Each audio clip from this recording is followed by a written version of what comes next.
আপোনালোকে নিশ্চয় এনেকুৱা মানুহ লগ পাইছে যাৰ পৰা আপুনি নেগলিজেঞ্চৰ ভাইব কিছুমান পাইছে। মই আকৌ কথা পাতিলেই মানে এনেকুৱা হয় যে অপজিট ছাইডৰ জনে মোক যদি নেগলেক্ট কৰে বা মানে অকণমান তেনেকুৱা চাউনিটাও মাৰে বা তেনেকুৱা ভাইব কিছুমান যদি দিব চেষ্টা কৰে, মই আকৌ বৰ ধুনীয়াকৈ মানে বুজি পাওঁ। মই প্ৰথম যেতিয়া এখন স্কুলত জইন কৰিছিলোঁ, এতিয়া মই সেইখন স্কুলত নকৰোঁ বাৰু, মোক সুধে আৰু তোমাৰ হাজবেণ্ডে কি কৰে। মই কওঁ যে মোৰ হাজবেণ্ড কোম্পানীত চাকৰি কৰে আৰু কেনেকুৱা মানে এমপ্লয়ী নেকি এনেকুৱা টাইপ, মানে নকওঁ বাৰু ক'ত কৰে এতিয়া ইয়াত। তো মই কৈ দিওঁ আৰু ক'ত কি কেনেকৈ কি কৰে ফুল ডিটেইলছ আৰু। তো মোক কোনো লোকঢাক নাই, বৰ বোলে মোৰ অইলত চাকৰি কৰে বা মোৰ মানুহজনে বা চৰকাৰী চাকৰি কৰে তেনেকুৱা যিটো নহয় মানে সেইটো মই নকওঁ, নকৰে কোম্পানীত কৰে এনেকৈতো খোলা কথা কৈ দিওঁ।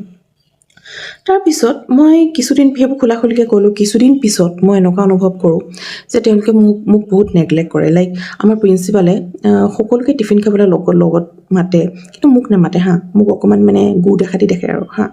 তাৰপিছত কেতিয়াবা এনেকুৱা হয়, উপাসনা কাম হিয়াৰ এৰেঞ্জ দ্য টেবল বুলি ক'ব। তাৰপিছত কেতিয়াবা এনেকুৱা ক'ব, Upasana do one thing, please arrange my আলমিৰা, এনেকৈ বুলি ক'ব, প্লিজ ক্লিন মাই আলমিৰা, এনেকুৱা টাইপ ক'ব।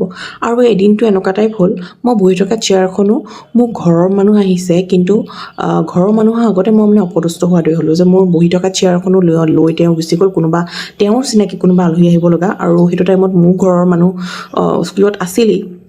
আৰু মই তেওঁলোকৰ সন্মুখত যে ইমান লাজ পাইছোঁ, মোৰ বহি থকা চেয়াৰখনৰো মানে মই দি দিব লগা হৈছে। আৰু কেতিয়াবা এনেকুৱা ভাৱ অহা হৈছিলে আৰু যে মইনো BEd ডিগ্ৰীটো টিচিং কৰিবলৈ যিহেতু লৈছোঁ, আৰু এই টিচিংটোৰ লগত ক'ত বাৰু তেওঁ টেবুল এৰেঞ্জ কৰা বা তেওঁৰ আলমিৰা ক্লিন কৰা, তেওঁৰ চেণ্ডেলযোৰ যদি ছিগিলে সেই ছিগা চেণ্ডেলযোৰ নি পেলাই মই তেওঁৰ গাড়ীত ৰাখিবগৈ লাগে, তেনেকুৱা টাইপ অৰ্ডাৰবোৰ মোক কিয় দিয়া হৈছিলে মই বুজি নাপাইছিলোঁ।